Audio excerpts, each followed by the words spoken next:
What's up, everybody? It's Fast Cars, Fast Money. We're talking NASCAR in 2025, which is always a good thing. We got the clash at Bowman Gray Stadium tonight. That's what this video is going to be about. Should be a pretty short one. Next week, leading up to the Daytona 500, I will release a video just kind of outlining, what you can expect from us for 2025, where to follow us, how to support us, all that good stuff. Changes, what's remaining the same, anything that you're curious about in terms of our channel. But we do have a slate tonight for the LA or the not the LA Clash at Bowman Gray for first slate of the season. So, like I said, next week I'll put out a video that kind of goes a little bit more in depth about who we are and what we do. But if you want to support us, liking, commenting, sharing, retweeting our content allows us to get more people. It's been our goal since starting this channel to get to up to 1,000 subscribers. We're only like 100 away, so hopefully we can hit that milestone this year. If you want access to the spreadsheet or just ask us questions or hang out with us or engage with us, it's at Fast Cars FM on Twitter.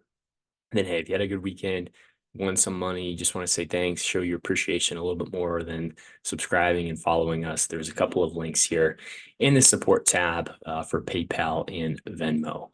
So race preview and initial thoughts. It's the first slate of 2025, which is exciting. NASCAR is back, but it's a non-points paying race. So this doesn't affect the 2025 season. Points aren't on the line. You can't lock your, way into the playoffs or anything by winning tonight.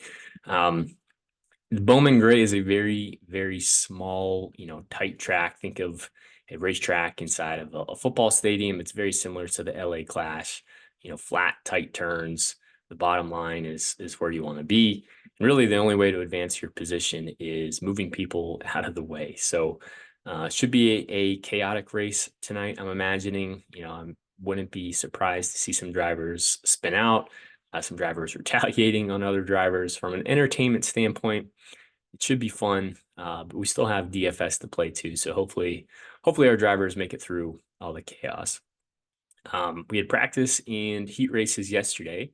Based off of those heat races, we know who the top 20 drivers are and what their starting positions are going to be for the main race tonight. However, there's 3 more spots left up for grabs. 2 of those are going to come from our last chance qualifier race. That's a race right prior to the main event. It's a 75 lap race where the top 2 drivers will lock themselves in, starting 21st and 22nd for the main event. So pretty good place differential upside. And then we also have one final driver that will advance based off of a points provisional. Whoever finished highest in the 2024 season that has not locked themselves into, this main event tonight will get a ticket as well. They will start 23rd. As it stands right now, that's going to be Ryan Blaney, unless he wins or finishes in the top 2 in the LCQ, and then that'll go to a different driver.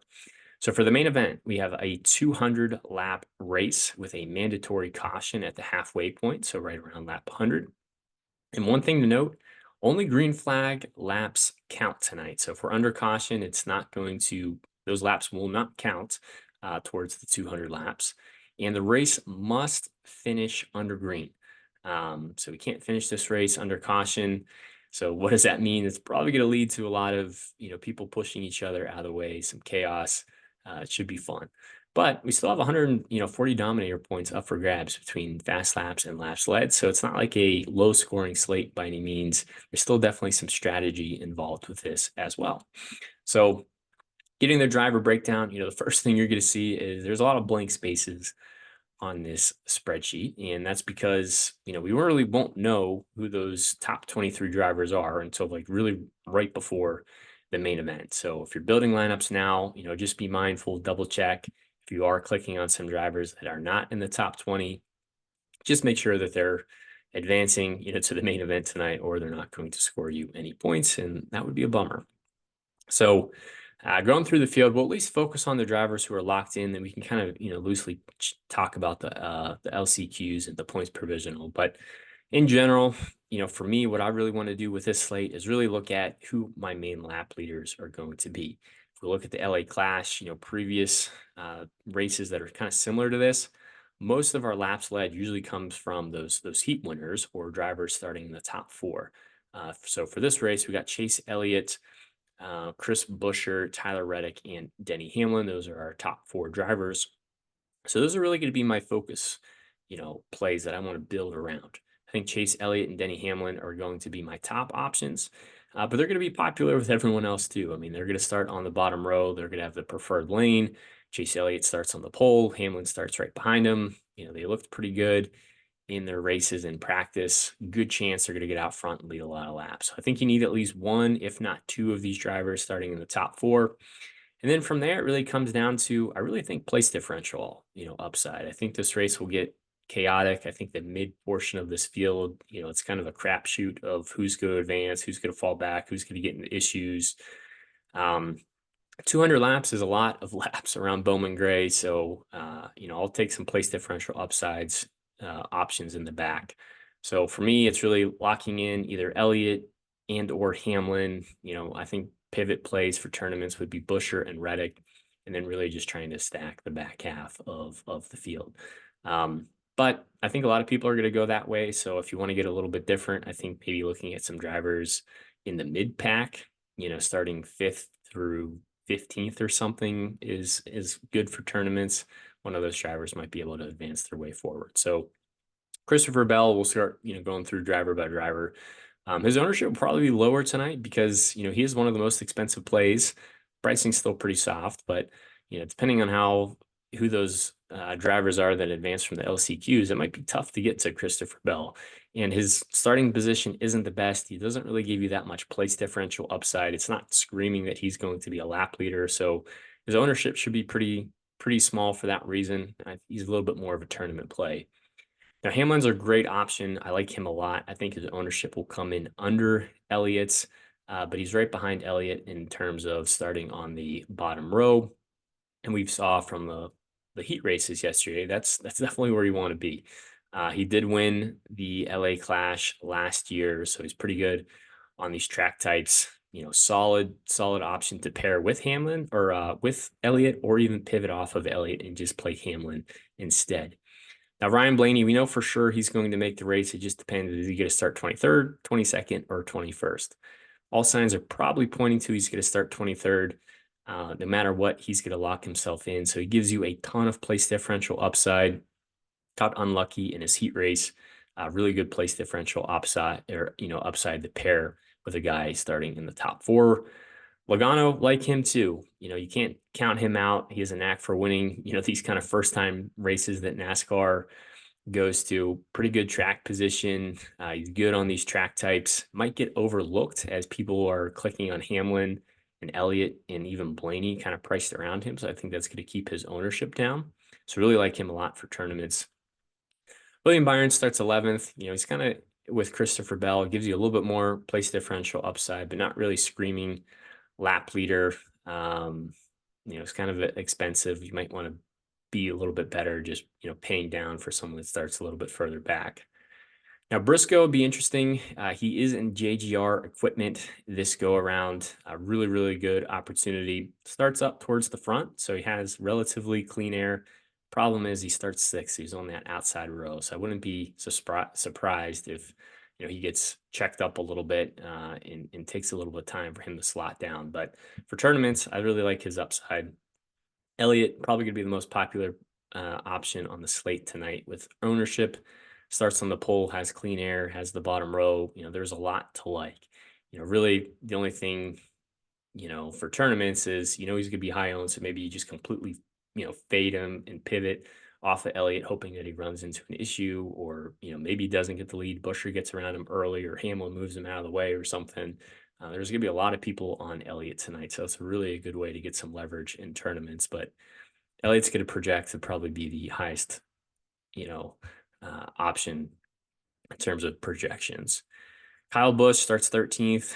Wasn't really that good last year on short tracks. 13th is a pretty tough starting spot as well. Not really a ton of place differential upside. Brad Keselowski starts 5th, so he's right behind those top 4 options, and he starts on the bottom row. I think that allows him to potentially get, in front of Reddick or even Buescher, depending on how tight he can stay to the other cars on the bottom row. track position really matters here. So, I don't mind him at all. I think he's a solid option.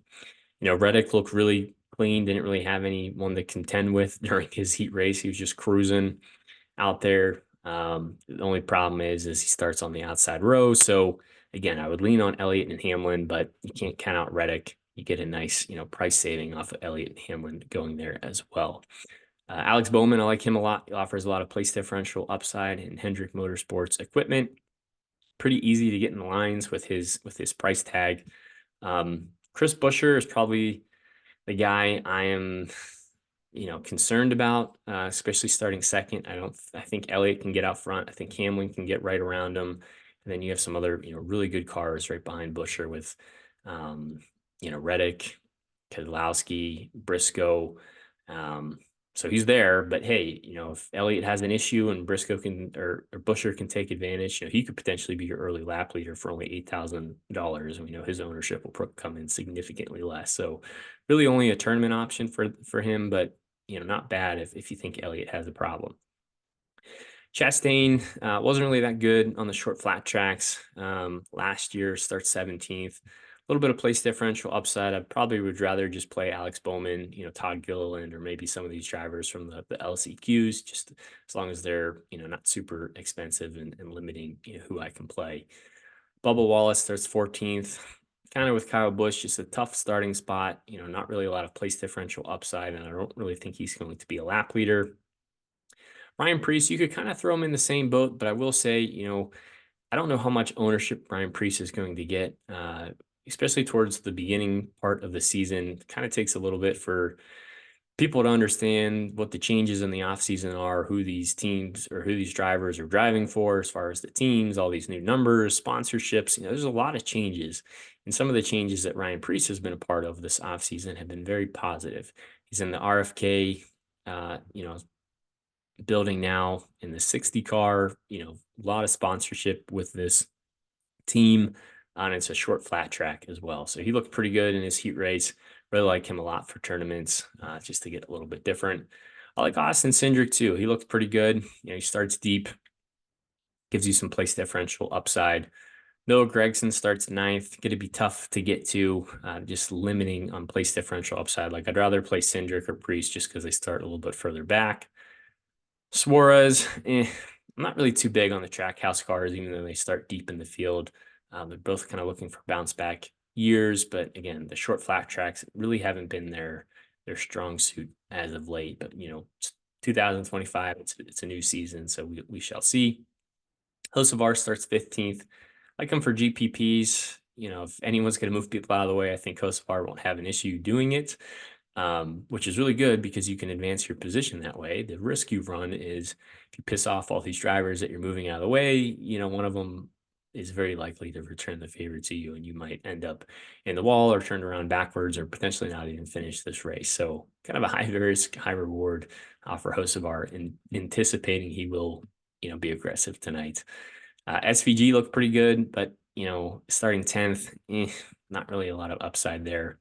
And hey, I like Todd Gill, and he offers some good place differential upside. He's only $5,800. So for me, it's really locking in, Elliott, Hamlin, maybe getting a little bit different in tournaments with Briscoe or Keselowski, Reddick or Buescher, and then maybe trying to sprinkle one or two drivers kind of starting in the mid pack of the field, whether that's, Preece or Cindric or, Byron, Bell, and then really just jamming into as many place differential upside plays as possible. So I really like whoever the LCQ last chance qualifier winner and who finishes second. I like both of them. They're going to give you a lot of place differential upside along with Blaney as well. So NASCAR is back. Fast Cars, Fast Money is back. I'll put out a video next weekend going a little bit more in depth about what we're doing this season, but just enjoy the race tonight. Have fun.